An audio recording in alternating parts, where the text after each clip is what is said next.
Same thing Baba Adedibu used to do in Oyo with Ladoja. Today, everything has an end. All those people that used to cheer him up, are they going to check how Adedibu family is doing? No. So when they gather around them, championing them, it is because of land. And if this thing does not end, I will bring out, they're all safe, both in London and in Lagos. It's kept safe, very safe. All the documents are safe in London. And they're in safe hands. All I need is like this, and the whole documents will drop, including those who have sold their own, and who they sold it to, and how they collected the money from bring the change. We're talking of over 8 million square meters of land. And those people I'm talking to know. I have all of them. So I don't want to be pushed to speak about these issues. I want to respect everybody. But the Action People's Party, APP, and lawmakers who are concerned for the need for stability, want this crisis, which is fight over people's wealth and resources, to end. You had a 600 billion naira left. You want him to bring budget, so you chop something. You forgot that we have passed the budget. We have passed the budget. 2025 budget, we have passed it. So you can't ask the state government to present a budget. The only time they can present a budget is after August or there, about 2026. So what is the basis for the so-called impeachment? If not that somebody wants to blackmail somebody somewhere or harass somebody to get more agreement or more concessions against a sovereign people, has Rivers people become so insignificant that they can't decide their affairs any longer? That those who have ruled them before will hold them hostage? Even the ruling party are not seeing your statement up to now when your governor is under a fresh assault that is based on a ground that is illegal, unknown to law, because we have passed the budget. Mr. President, we led the budget, we passed it. 2025 budget. So there's no basis asking him to represent a budget. You have to speak up.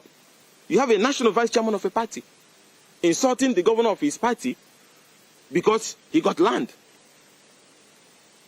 You see lawmakers having impeachment because they got land. You see lawyers filing applications because there's a particular lawyer. He's an SAN. He got 1 million square meter of land. I will show it if this thing does not stop and what he's doing with them. 1 million square meter. And he's filing frivolous applications left, right, and center. Our institutions are being compromised. As a lover of democracy and soldier of rule of law, I feel this is unnecessary.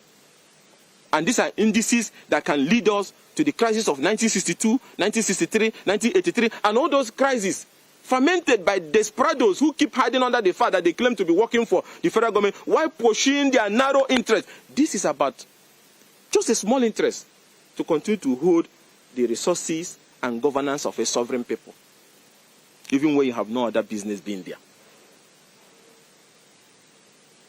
So that is why I said it's an advisory. I called you people here today to thank my national chairman who came to admit me into the APP, and also to thank Idato people who came to Akoko a day before yesterday for my triumphant entry into the APP. And to also clear this fact about the issue of budget presentation.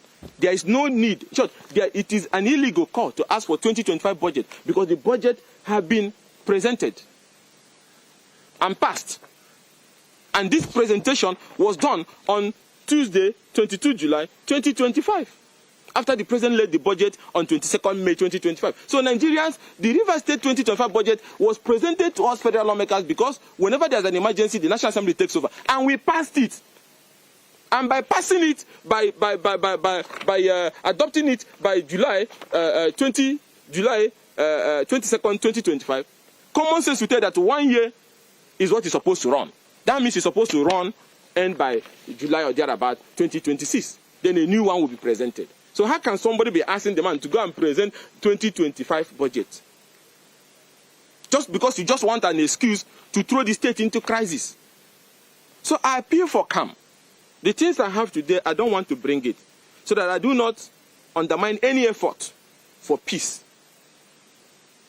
But if this continues, then I have to bring all the evidences of land racketeering, money laundering, and how they have fueled the crisis, and now have undermined judiciaries, undermined the political parties, and threatened the very foundation of our democracy. So I will tell them to keep it. Don't bring it yet. But if this continues, then the world must know. Our international friend must know. So that those people, when they cross this border, they can be arrested for foreign corrupt practices. This crisis has caused crisis in judiciary, has caused crisis in political parties. It's all related to the crisis both in Labour, both in ADC, both in PDP.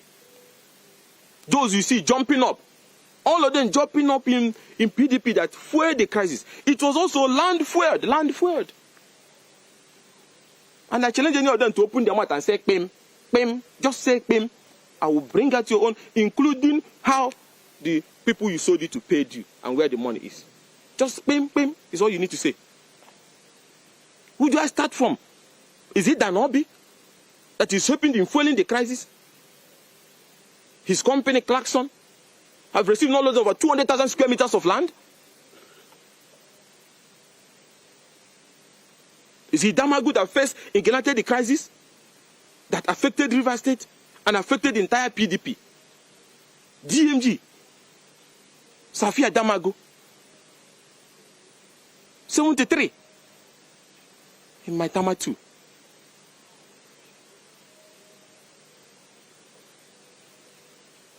I don't want to go into this, because the day I will go into this, the whole country will shake.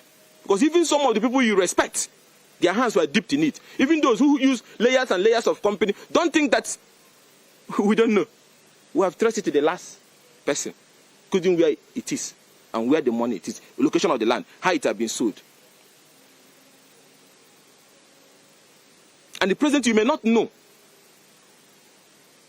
And I say, call me, and I will give you. You may not know the magnitude of what we're talking about. So it's not even about you.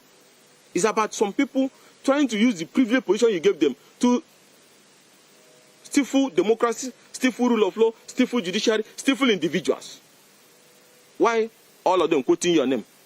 Renewed hope, renewed hope. Because it looks like it's the end thing for certain people. Once they shout it, they feel they can get away with anything they do.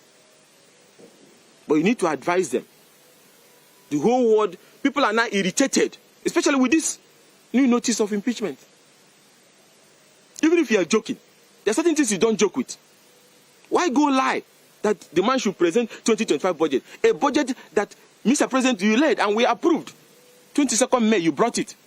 And July 22nd, we approved it. 1.4 trillion naira. Passed. So inspiration is around August 2026 or thereabouts. So how are you now accusing the man for being in default? The man didn't make any appointment that requires screening. He reshuffled cabinet and moved people to a general position. He replaced some special advisors. He has not made any statutory appointment. So if those ones that have been made, that benefited them, why are they not talking about it if they say it was wrong? You did local government election, you took everything. The man accepted. Something that if it's me, I would rather hang myself than accept those things. But the man is so humble. He wants peace. And now he's paying through his nose for peace. People are even ridiculing him for supporting peace and for listening to him, Mr. President. And I want the ruling party to watch their back. Their party is going to be fragmented. I have seen salvos fired at the whole national secretary of their ruling party. No respect. No respect at all. Their national secretary. So now they can attack the national secretary because he does not agree to what will help their interest in rivers. So the day Mr. President does not agree, he will also be within the firing range because it's the standard. There's nobody that has not been within that firing once you defeat from helping them. Amechi went through that firing range because they disagreed. Azotambata there's no name they have not called him. What's his name? Peter Odela and his wife. They used to call mommy and daddy and kneel down for. Jonathan. Is he Adamu Muaz? Is he Alimodu Sheriff? Is it Ayo? Just tell me the person that's not within their firing range. How can you be at war with everybody? And then they say, oh, making Fubara a governor is a mistake. Wow. Everything you have done in your life is a mistake. Everybody is a mistake. Except those who are licking your shoe. And those you are serving, who are feeding you. Once you turn your back against them, they are a total mistake. So it's not about the man. It's about nature. I don't want to dabble into the internal issues there, but anything that affects stability of the country's democracy, that affects participatory democracy, that undermines our judiciary, irritates me. And I don't want to care how the person feels about it. Or whether you attack me or try to assassinate me. On this very ground where we sit today, that is where the first slaughter happened of Uncle Dan. Right here, the blood was flowing down this way. In this my compound. That's where those assassins back from Owerri, that's where they slaughtered him. I sit here today as a reminder that people have paid great sacrifice for this our struggle. And I must use every life in me to continue to advance that cause of democracy. And we cannot, because our loved ones were killed right here, shy away from defending and standing in defense of democracy. We are fully prepared now for any offensive to defend ourselves. Yes, we are. Make no mistake about it. Yes, we are. So we'll appeal to our dear president to please intervene before this goes out of hand again. Before people start carrying explosive towards presidential hotel as usual. We can stop this now by telling people to be reasonable. This joke, 1 minute you tell the boys in the House of Assembly, they come to APC, they will rush and decamp, thinking that they will get cover. When their seat is covered, they run back and say, we did not decamp again, no. Something they did on TV. Again, they have run and divided themselves into two. Half have decamped again. What is all this abnormality? And our judiciaries are being brought into it to make interpretation that is, some of them weighed. So the cost of this crisis, the cost of the crisis is affecting the finances of the people, is affecting stability of the people, is affecting opposition party, is affecting judiciary, is affecting the political stability, is affecting parliament, is affecting everything. And like I told you, it started small between Akintola and Awolowo in 1962. We let the exchange of gunfire and things were pulled down. 63, 83. The rascality was so much. And democracy just sank like Titanic. As lovers of democracy, that's why we keep shouting. We don't want to return back to those era. And these people doing this are insignificant to the struggles of what our forefathers gave to us. All those they fought by the multiple times for us to have independence with the independence motion of the 50s. All those reconciliation, all those constitutional conference, all those visits to London was to give us a country that we should be proud of, that should be the biggest and the heartbeat of African democracy. And then years after, we're discussing about one man losing a presidential primary, losing his quest to be VP, and then boom, everything must be brought down. That's what we're discussing. Is that why I teach my children? That this is how it's going to be done? And adults cannot speak because they collected land? We should be ashamed of ourselves. That this is what our generation is discussing. And there's so much noise and tension everywhere. For what? Why? Years after practicing democracy, we couldn't make any headway. We mutilate the result. People from fourth position will come to first. Judgment that you don't know where it's coming from will be dropping. Years after the independence.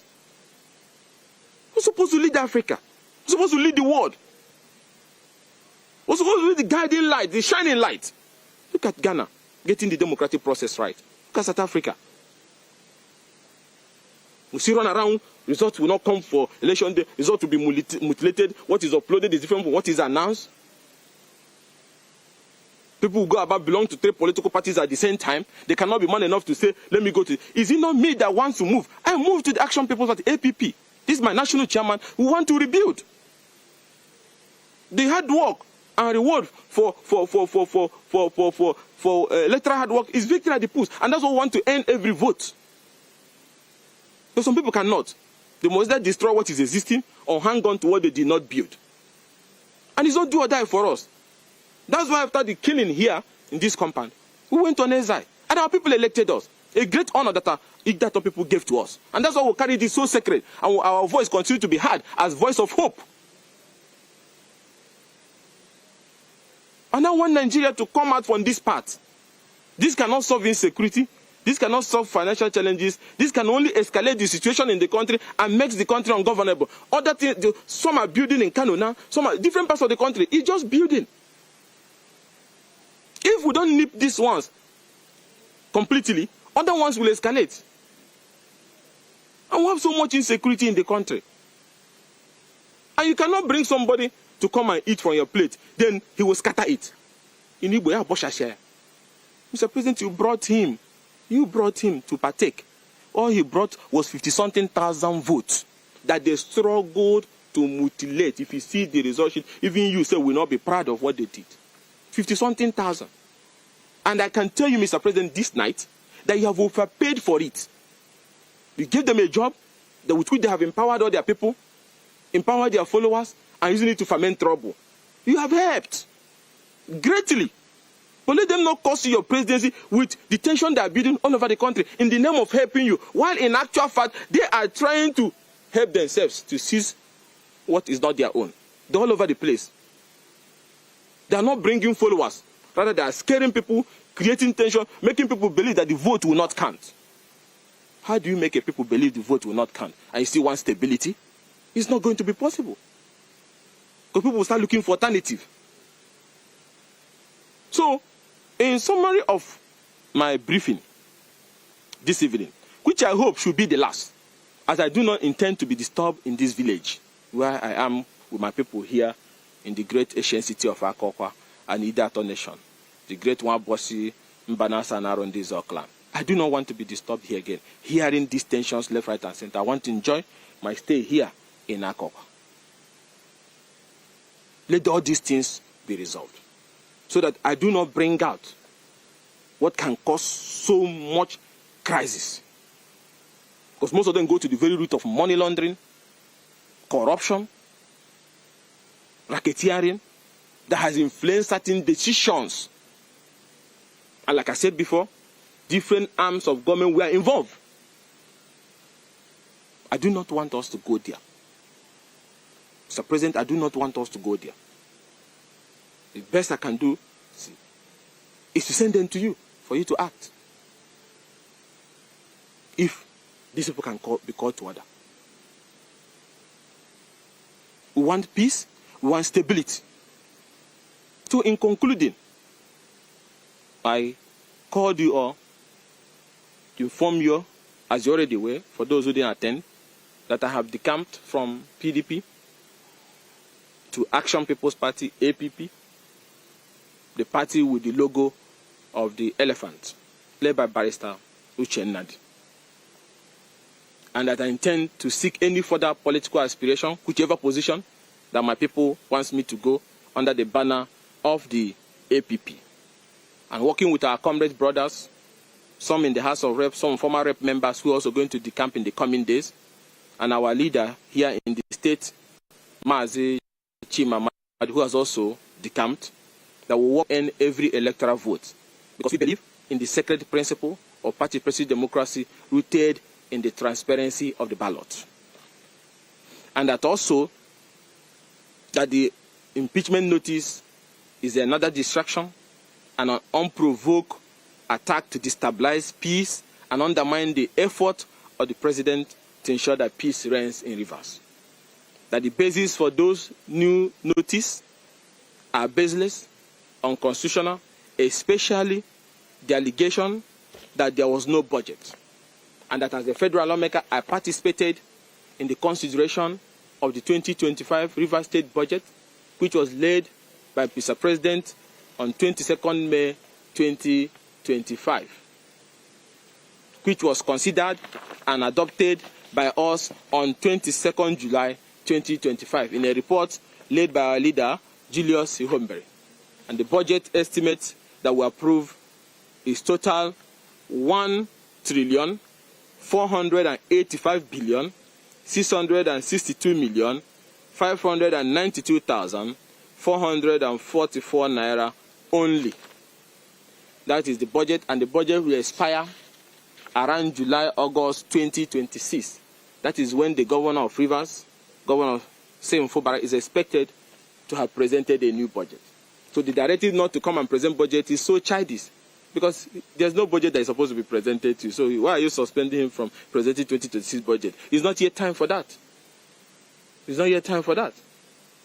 And that it's high time we call these boys to order to draw a line between their servitude to individual and bastardization of institution. You are adjourned to 28 January. Somebody calls you to run back, you run back again, and Saturday before you sit down thereabout, and you just issued impeachment notice just to destabilize the place. Because I believe, in my own understanding, that maybe somebody thinks that if we serve this notice, tension will inflame everywhere, crisis will inflame everywhere, then they say, okay, come back to the table, offer this, don't do this, don't go for this. No, that's blackmail. That's blackmail. And that these guys who are doing this have been collecting land as a motivation for their action. And they have all their land documents, including those who have sold their own. And that most party leaders and chieftains, both in the APC and both in the PDP and other arms of government, have been highly compromised with this land. That when people speak, you ask them, actually, how many square meters do you have? And that because of my respect to the president, I will intend not to list these beneficiaries of over 9 million square meters of land that have been bastardized to these individuals and their companies, which has fueled this onslaught against democracy, that have put our judiciary under pressure, put our political system under pressure, that I hope that this crisis will be resolved immediately, or else I will be forced to produce this evidence of money laundering, of racketeering, of corruption, and how they were linked to how this crisis have undermined the judiciary, undermined the parliament, undermined the democratic process, and compromised the opposition party. And I will take it and give it even to the international community to just get those people as enemies of democracy. But I do not want us to get to that point. And that is why I cut short my rest here in Akokwa to speak to them, because I know they are listening to me. That all I ask of all of you is let peace reign. Let us go to the polls when the time comes, and whosoever wins, let him take. We cannot burn down our institutions and our democracy in furtherance of interests of individuals. And that I have gone around the whole world. I have seen that that is not the headlines I see in New York Times or in LA Times. The former governor of New York chasing his predecessor, or the former this person chasing this person, or governors who now live in Abuja state of their states. I've been in Washington many times. I don't see U.S. governors running like house boys all over Washington or Trump. I can't even imagine when last I saw 2 or 3 governors around Trump. But here, people will leave whatever they're supposed to do and be doing eye service, filtering away their state resources, filtering away local government resources, and left their core responsibility. And that's why there's so much insecurity all over the place. Most of our problems today in Nigeria is not even caused by federal government. It is caused by the failure of leadership by some of these governors who think that the only way, whether former or present, is to continue to run around in sycophantic way. So, Mr. President, the tax is on your table. You are in the party of the majority, and most of these actors are working for you. Call them to order, that let them not take us the path of the 1982 crisis between Akintola and Awolowo, all the 63 crises, all the 83 crises, which all had severe consequences for democracy. So I appeal for calm from Rivers people. I appeal for calm from the contending parties, that as lovers of democracy, these issues can be resolved without us going through the same path that led to loss of life, bombing, destruction, pressure on judiciary. Those who have benefited from the land bazaar, enjoy your land in peace, and do not provoke the stability of the country, or else, like I said before, I will release those evidences of corruption, those evidences of money laundering, those evidences of racketeering, and how they are connected to the parliament, to the judiciary, and the core beneficiaries, for Nigerians to understand that this crisis is not about anything in the interest of the people, but men who are highly compromised and who can go to any length to appreciate those who have compromised them to the detriment of our institution. I want to thank Nigerians. I want to thank the national chairman of the Action People's Party, APP, Barry Ugochinyere, who is here with us in Akokwa, the home of warriors. And also want to thank Idato people who also across the camera watching me, who always keep vigil with me here, and our security agencies who also helping to maintain vigilance here so that the massacre that happened here last time does not happen again. I thank you all Nigerians, and I ask for peace, peace, and nothing but peace. Thank you all, and God bless.